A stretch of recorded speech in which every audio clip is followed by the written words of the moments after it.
भारत में एक दिन में लगभग 80 से ऊपर रेप केसेस आते हैं।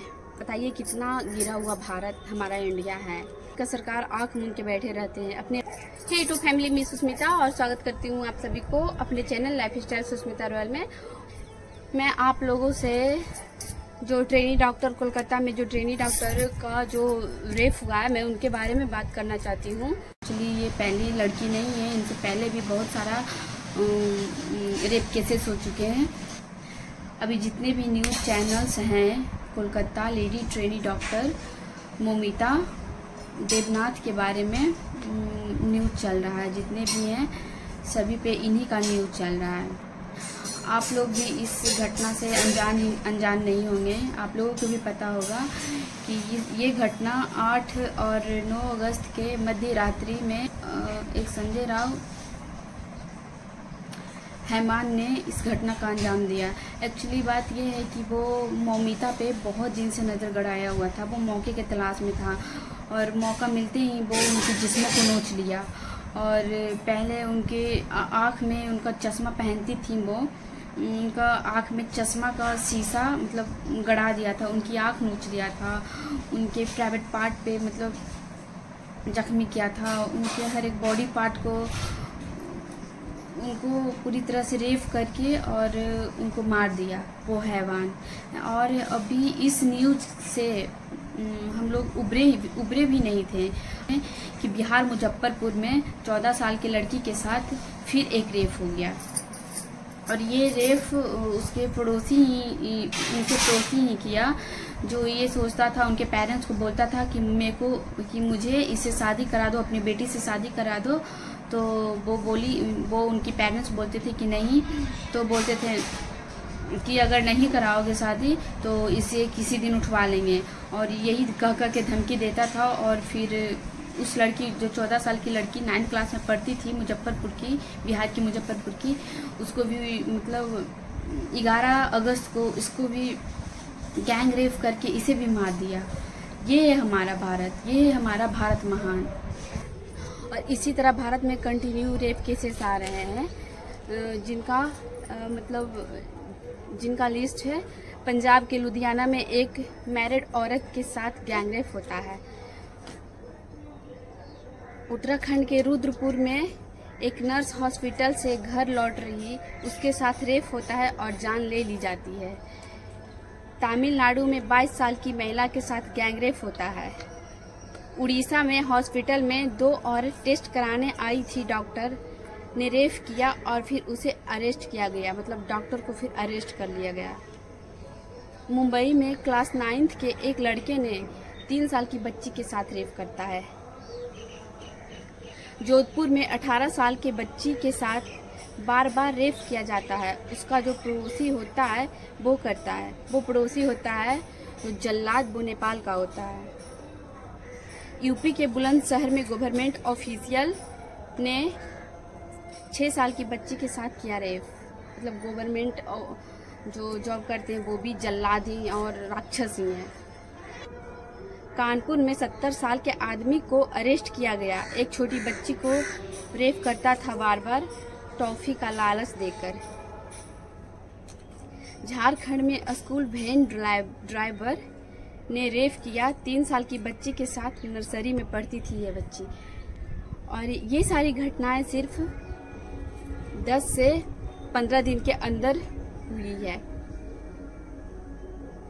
एनसीआरबी के तहत भारत में एक दिन में लगभग 80 से ऊपर रेप केसेस आते हैं।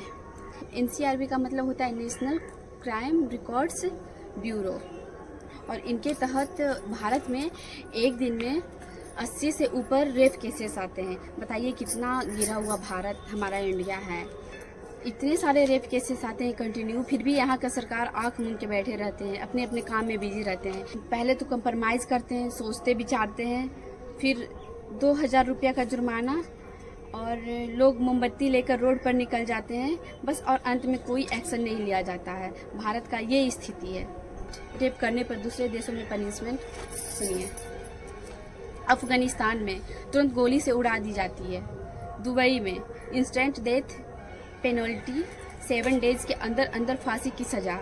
चीन, मेडिकल जांच में दोषी पाए जाने पर सीधा मौत की सजा। ईरान, तुरंत मौत की सजा, 4 घंटे के भीतर फांसी। बताइए, और सब देश से कितना ज्यादा गिरा हुआ हमारा भारत है। और लोग कहते हैं हमारा भारत महान है। कहाँ से महान है? जहाँ पे एक औरत, एक लेडी, एक बहन, एक बेटियां सेफ नहीं है, अपने देश में सेफ नहीं है, वो मतलब अपने देश को के लिए भी लड़ रही है, फिर भी उसके साथ गलत हो रहा है। तो कहाँ से हमारा देश महान हुआ? भारत एक ऐसा देश बन गया है जहाँ पे इतने केस सामने आ रहे हैं, तो हम लोग अपनी अपनी बहन बेटियों को डरना नहीं, लड़ना सिखाएं और झांसी की रानी बनना सिखाएं। क्योंकि हमारे देश में ही हमारी बहन बेटियां सेफ नहीं है, हम लड़कियां सेफ नहीं है।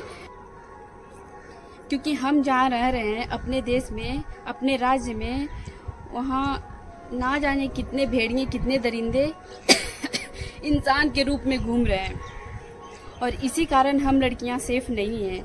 तो अपनी अपनी बहन बेटियों को गुड टच, बैड टच बचपन से ही सिखाइए। अगर उनको कोई गलत तरीके से टच करे तब वो अपने घर में आकर अपने पेरेंट्स को बताए। अगर आप अपनी बच्ची को बचपन से ये सब सिखाइएगा तब वो जरूर सीखेगी कि बेटा मतलब बचपन से ये सब सिखाइए कि गुड टच क्या होता है, बैड टच क्या होता है। लोगों ने फुसला कर, जैसे चॉकलेट, जैसे आप पीछे देखेंगे कि छोटी बच्ची को चॉकलेट देके हैवान रेप करता था रोज। तो ये सब ना करे। अगर उससे भी नहीं होता है तो दे दीजिए अपनी बेटियों, बहनों, बीवियों के हाथ में हथियार। क्योंकि यहाँ भारत देश में सरकार कोई एक्शन तो लेता ही नहीं है। तो हम लड़कियां खुद अपने बचाव के लिए कुछ तो कर सकते हैं। यहाँ के सरकार को कानून व्यवस्था सुधारना चाहिए, क्योंकि यहाँ बहुत ज़रूरी है सुधारने की। बलात्कारियों को सज़ा मिलनी ही चाहिए। ऐसे लोगों को फांसी जरूर होनी चाहिए, ताकि अगला इंसान के माइंड में गलत चल रहा हो तो उसका भी रूह कांप जाए। तो मैं सरकार से निवेदन करना चाहती हूँ, बलात्कारियों को फांसी जरूर दे, ताकि हम लड़कियों सेफ रह सकें। नहीं तो ये क्राइम दिन प्रतिदिन बढ़ता जाएगा। समाज में कुछ लोग ये भी कहते हैं कि लड़कियां छोटे कपड़े पहनती है तो मर्द के माइंड में गलत विचार आएगा ही ना, बट ये गलत बात है। और जो लोग ये कहते हैं कि लड़कियों के छोटे कपड़ों की वजह से ही रेप जैसी घटनाएं होती है, तो मैं वैसे विचारधाराओं वाले लोगों से कहना चाहती हूँ कि भारत में प्राचीन काल में महिलाओं के वस्त्र देखिए, उदार ढंग से स्त्रियों को वस्त्र पहनने की छूट थी। पहले जब इतिहास आप देखिएगा तो उसमें स्त्रियां थोड़ा छोटी छोटी कपड़े भी पहनती थी, मतलब उनको अलाउ था। पहले के इंसान वैसे गलत विचार के नहीं थे बेटा, बना सात्विक सोच से भरा वातावरण था। नारी को देवी के तुल्य आदर मिलता था। आज उसका उल्टा है। छोटे कपड़े की बात छोड़िए, हैवान बड़े कपड़े वाली स्त्री को भी निगल रहा है। ये बात तो सच है। अभी जो केस आया सामने, मौमिता देवनाथ, ये कौन सी छोटी कपड़े पहनी थी, और जो निर्भया कांड हुआ वो कौन सी छोटी कपड़े पहनी थी, और जो अभी मुजफ्फरपुर में, बिहार मुजफ्फरपुर में हुआ, वो लड़की कहाँ छोटी कपड़े पहनी थी, वो तो सूट सलवार में थी। तो मतलब ये गलत, अपनी अपनी विचारधारा को बदलें। और लास्ट में मैं ये भी कहना चाहती हूँ कि हमारी बहन बेटियाँ ये सब हैवानियत देखकर छोटे कपड़े ना पहने तो सही है। क्योंकि यहाँ पे पता नहीं हमारे समाज में कितने राक्षस घूम रहे होते हैं, हमें ही पता नहीं होता है।